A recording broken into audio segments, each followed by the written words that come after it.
Did you know that the average student spends nearly 7 hours a day on their phone? Imagine if you use just half of that time to get ahead. If you ever picked up your phone just to check one message and suddenly 30 minutes are gone, yeah, you're not alone. But the problem isn't just social media, it's how we use our phones in general. But what if we could rewire our habits? What if every time that we wanted to scroll, we trained ourselves to study instead? That's exactly what I've started to do. I call this the smart scroll method.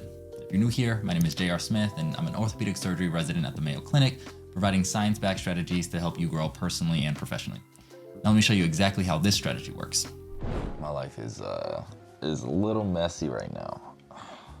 And by mess, I mean like a physical mess. Like this is where I'm sleeping on an air mattress in my office, and I'm just eating my son's goldfish to survive. Also, this is not because like I'm being like thrown off, like, you know, sleeping on the couch. Madison's not mad at me.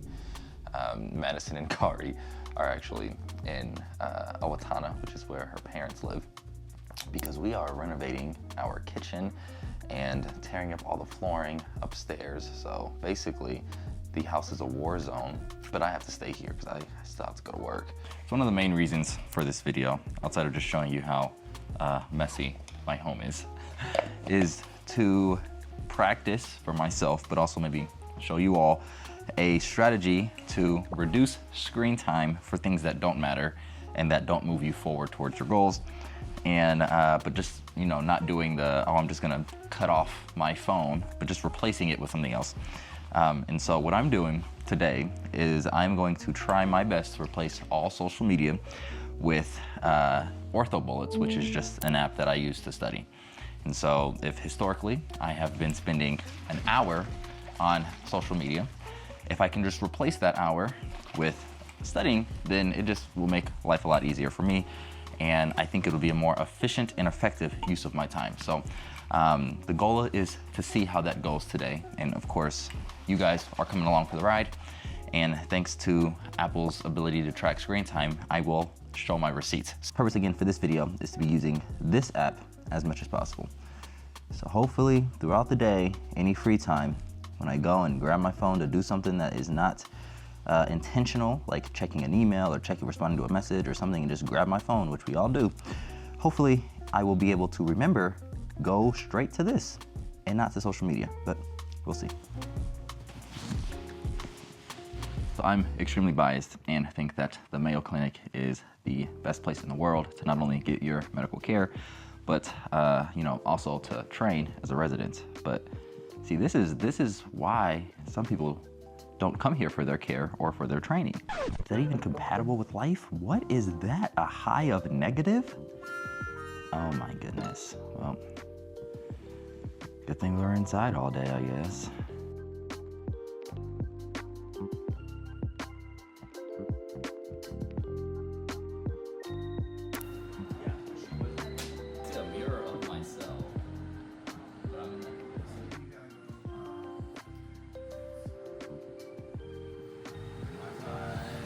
Say, yo, what's up, YouTube?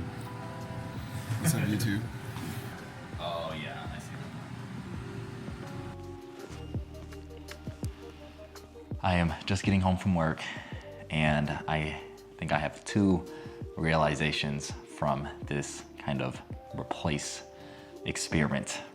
social media with something productive on my phone, kind of self-experiment.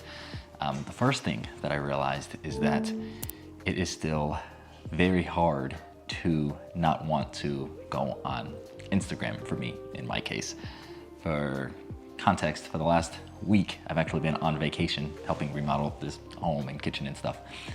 And I've had way more free time than I typically do, obviously, when I'm at work. And so I fell back into the habit of scrolling on social media and spending more time than I usually do doing those kind of things. And so the idea that, oh, well, it's just my phone that's calling me, I'll pick up my phone and just go to a different app.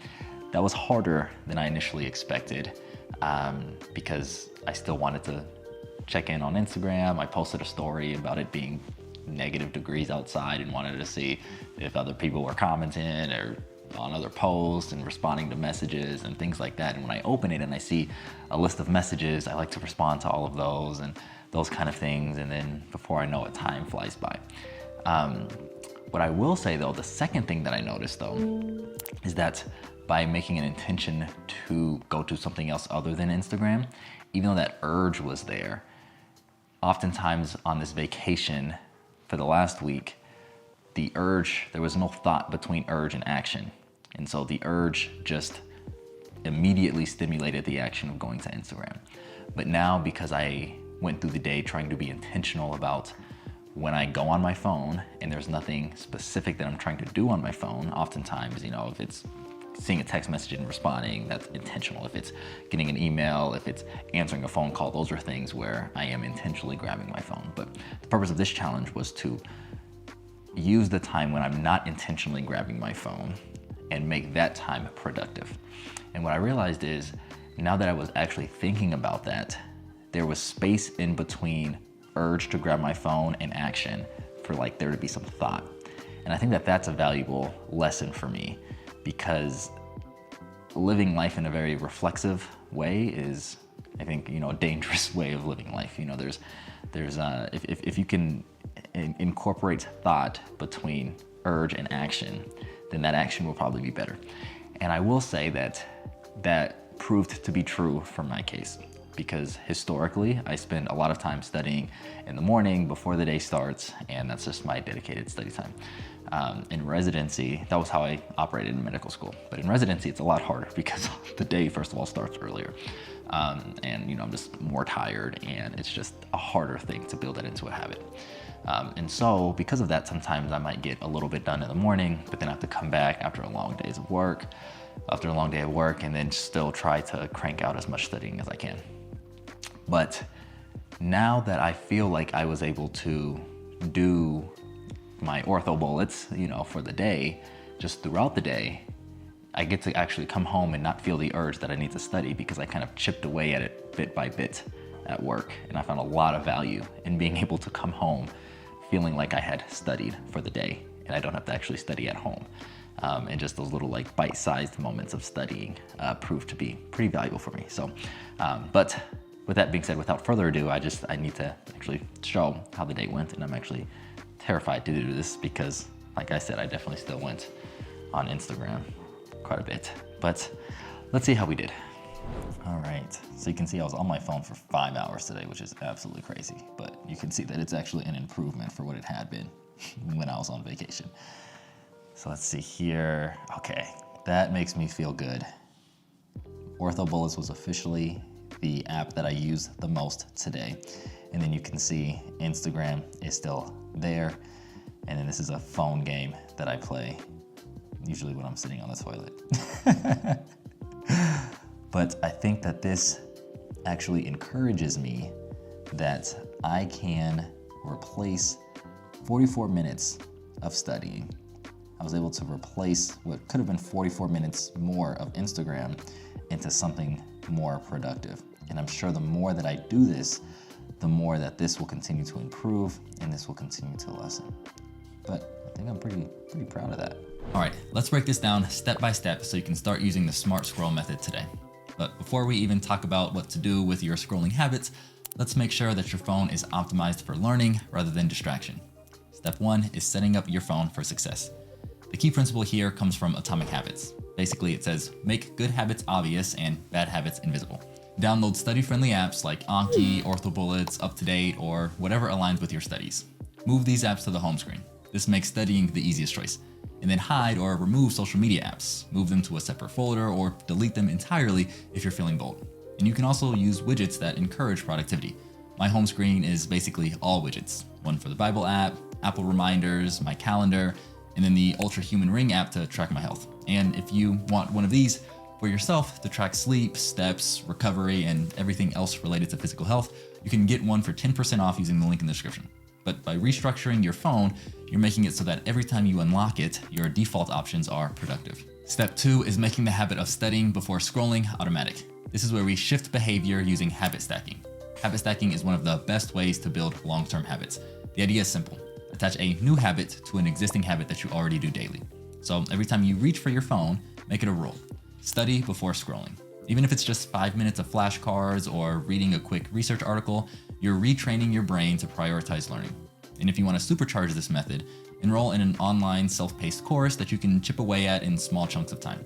My course, the Evolving Student Challenge, is a great one if you want to improve overall as a student in just 10-15 minutes per day and get access to my personal Notion workspace. But there are so many great options out there. What I'm personally doing right now is a research course by the Match Guy that's been amazing in teaching me how to take research projects from idea to publication. And another one that I just completed is Nailed It Ortho's Ortho Essentials 101 course, which breaks down high-yield orthopedic concepts in a super digestible way.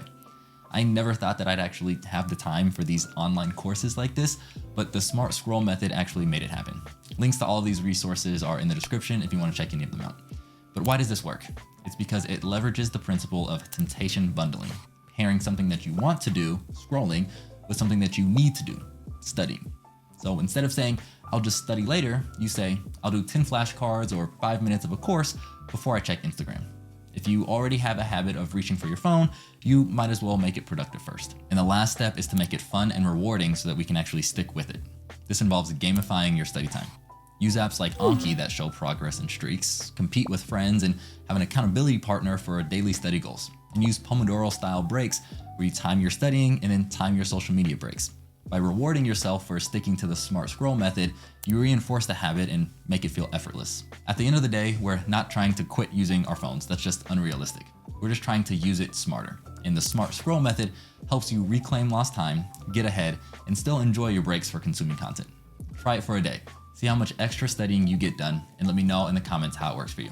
If you like this video, you'd absolutely love this one, where I talk about the best test-taking strategies I found to help you ace all of your exams. Keep evolving, and I'll see you in the next one.